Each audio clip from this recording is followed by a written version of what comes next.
Hi guys, keeping an eye on my camera to make sure that it's freaking working. It's a new camera, so I'm still getting used to it. I have a match later on today with a guy that I don't know. That's not a big deal. We did some negotiating, and I think we've come up with a game that, at least for now, we both feel kind of happy with. It got me thinking about skill level determinations and handicapping and spotting and things like that. And the different ways, maybe some of the pros and cons. What my opponent today and I did is probably the most common, is we just negotiated amongst ourselves. What we ended up doing was bank pool each game. I make 6 balls before he makes 4 balls. Just really kind of a guess that we do have a couple of mutual friends. And, we'll just see. Race to 10. If it ends up being too lopsided one way or the other, then potentially we renegotiate. If we ever reach a point where we can't, where we don't both feel like we have a chance, then we don't play anymore. That's the way things generally work. If people are honest. If they're not, then we find out. We find out, and we don't play another set because, that guy's being dishonest, whatever. I said, I think that's probably the most common way to give spots and stuff like that. In this case, it's going to be balls. Depending on the game and things like that, it could be games. I could keep racing to 10. I could give him 2 games on the wire, 3 games on the wire. I could give him all the break. Things can vary. In one pocket, you usually go back to like balls again. I got to make 9 balls before my opponent makes 7 balls, stuff like that. I keep telling Tony Chohan that if he ever wants to give me 85 balls to 1 and the breaks, and I get the break, then I'll play him. But he's scared, so he won't do that. All kinds of ways that you can try to get a good, fair game, especially as long as both players are honest. If one of the players is dishonest, usually you find out pretty quickly that they weren't honest. One of the things that makes it a little bit tricky is pool players are very streaky. Let's say, legitimately, I can give this guy today 6-4. That's completely legit. And if we played every day for 5 years, we'd break out dead even. But what if he has a really hot day this afternoon and murders me? Then a part of me is going to want to go, oh man, we can't do 6-4 anymore. Let's try 6-5, or let's try to play even. Or maybe I have a hot day and I murder him. Maybe I have a really shitty day and he murders me. It's all kinds of things that can happen. But in the long run, it's supposed to work out to giving, that was a good shot, to giving a fair game, to where both players feel like they have a chance to win the game. And that's just with 2 people playing. So I can't make the 6. I guess like the next level of things like that, I see this fairly often in local little tournaments, little weekly, monthly tournaments, is there'll be like a league operator or a tournament director. And he'll go, hey, I know you, and I know you're a better player than he is, therefore you have to win 2 more games. They have some kind of a system, depending on the tournament stuff, and just do it based on what they know or think they know about the players. That can work out pretty well. Again, as long as people are fairly honest and as long as you know people. I remember playing a tournament at Rail Yard last fall. It was a bank pull tournament, and the guy running the tournament, the guy that assigned the skill levels, did not know me. So we had to have a conversation where I was just explaining to him, comparing my own view of my own skill level against that of people that he does know. Hey, this guy that you know is way better than me. This other guy that you know is not as good as me. And eventually we came up with a handicap for me, a skill level for me. That seemed to have worked out pretty well. I think most of my matches were pretty close. And I didn't win the tournament. I came in third. Yeah, I came in third. That seemed to work out pretty well. And now, with that guy, I have established at least that baseline for those several matches I played in the tournament. So now he, knows me, kind of knows me.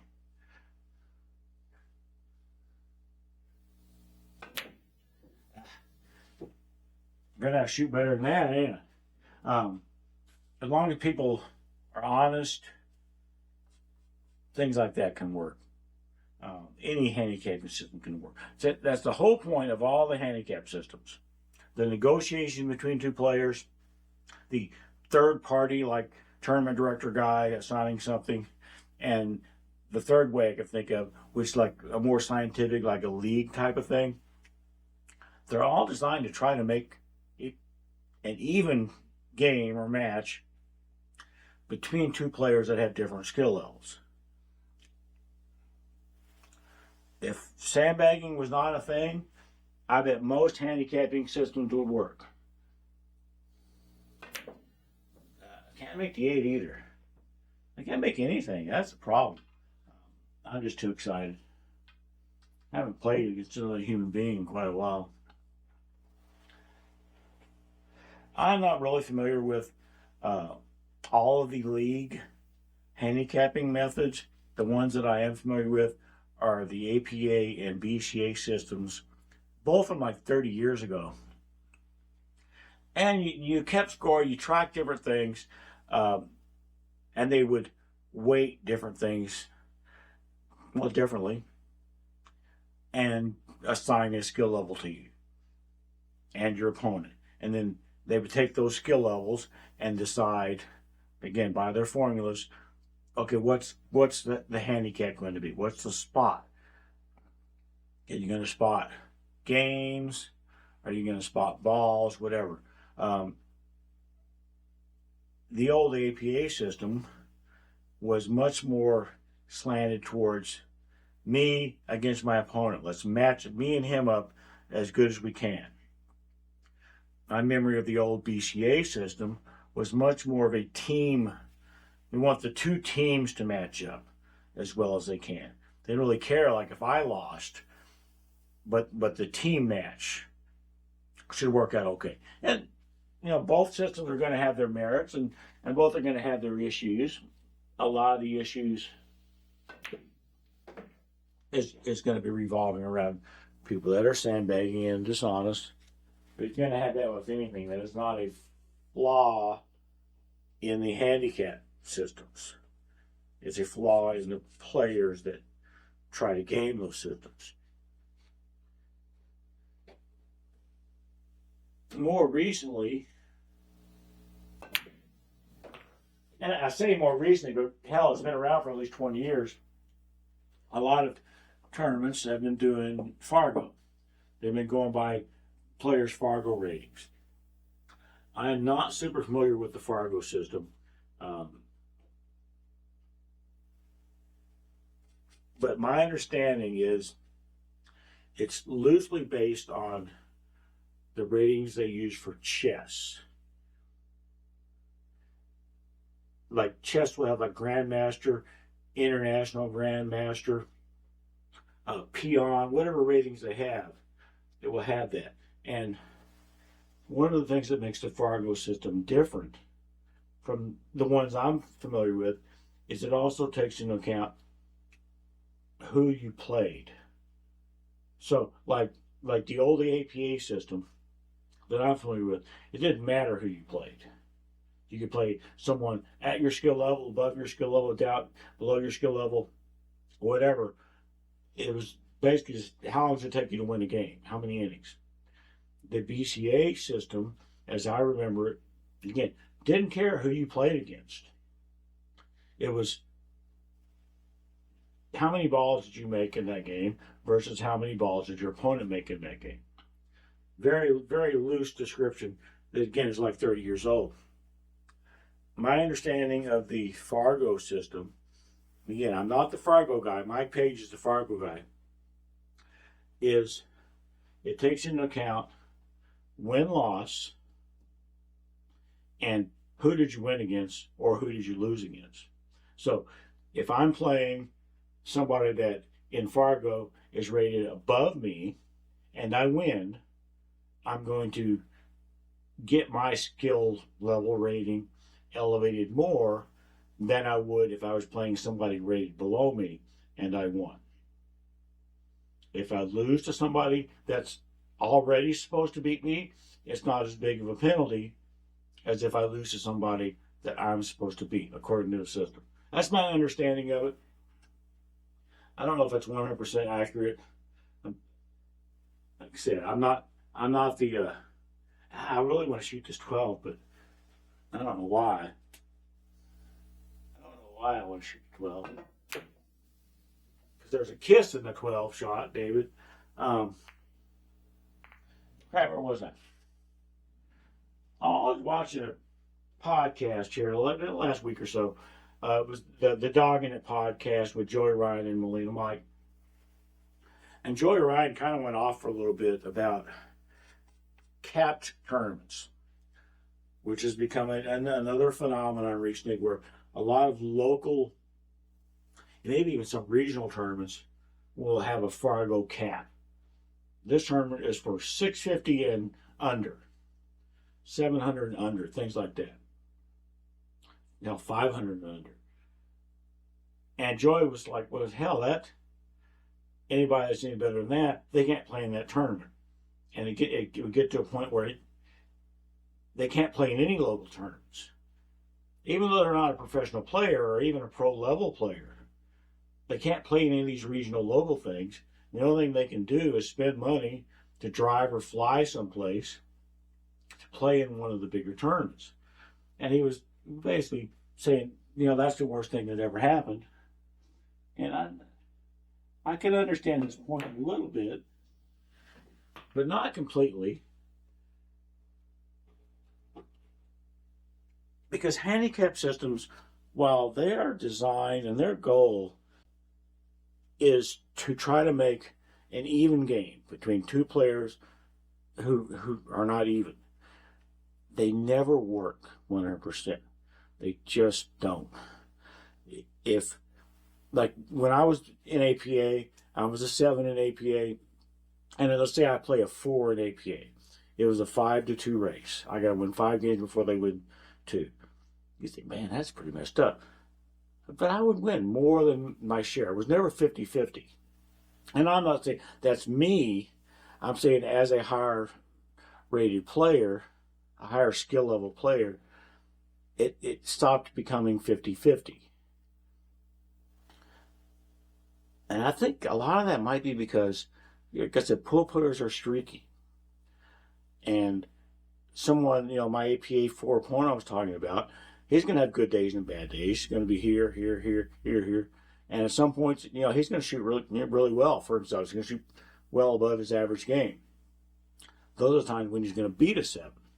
Whereas me, I'm up here, and I'm still fluctuating, but not as much.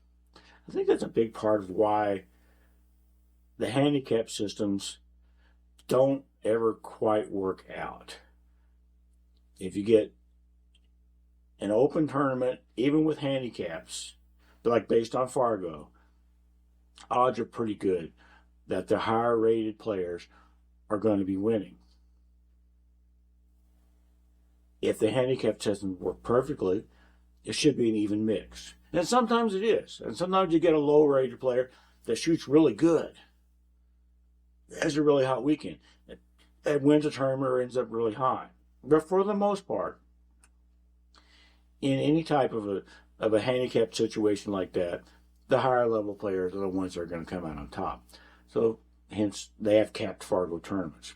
When I was doing APA, I think they still have the rule, the 23 rule, where the 5 people that played on a given night, if you add up their skill levels, it can't be more than 23.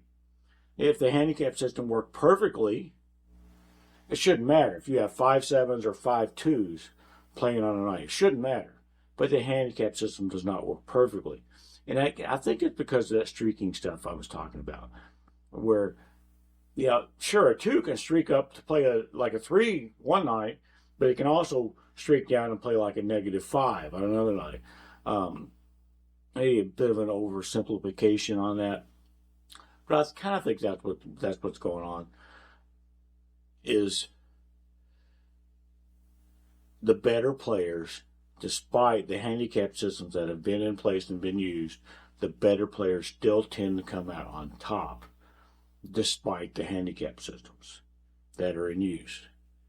Could there be a perfect handicap system that's developed? I'm sure there could be, but I don't think one exists right now, and I don't know what it would be based on.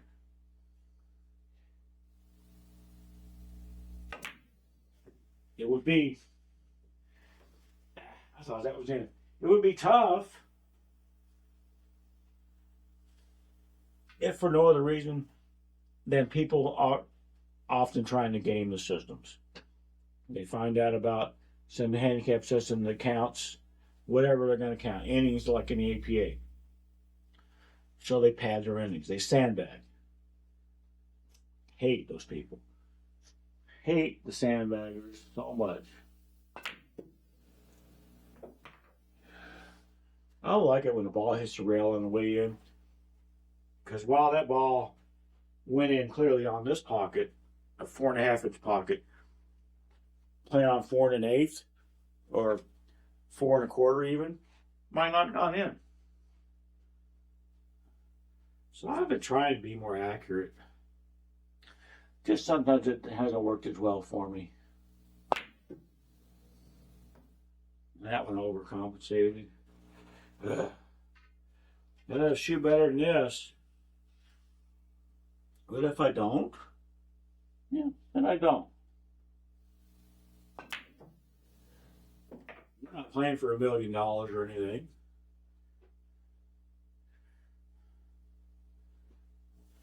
I think if I have anything else to say about handicaps and such. I don't think I do.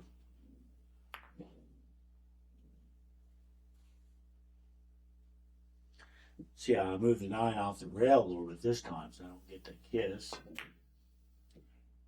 And still missed it and scratch. And there's a cat.